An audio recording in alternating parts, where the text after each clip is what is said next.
from MyColdTherapy. Hi all, this is Daniel with MyColdTherapy and MyColdTherapy, and I wanted to quickly walk you through a common question we get, and that's how to actually access the links in the description box below. We reference them all the time, but want to show you exactly where it's located. So if you're watching a video that we have on our YouTube channel, you can come down just below the video itself to this little gray section, and it gives you information and a button here that says More. If you click on More, you'll notice that our new store now populates here where you can find any of the specific products aligned with the video that you're watching.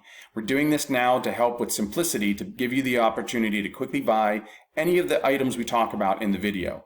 But just below that, we also have all the links that we reference in the video. So maybe it's a reference to another video, or maybe it's something else like how to learn more about our blog, watch application videos, subscribe, things of that nature. So directly here, we'll have all the different links. It'll also have more information about the video you're watching, including things like the channels or the chapters that are located in this video.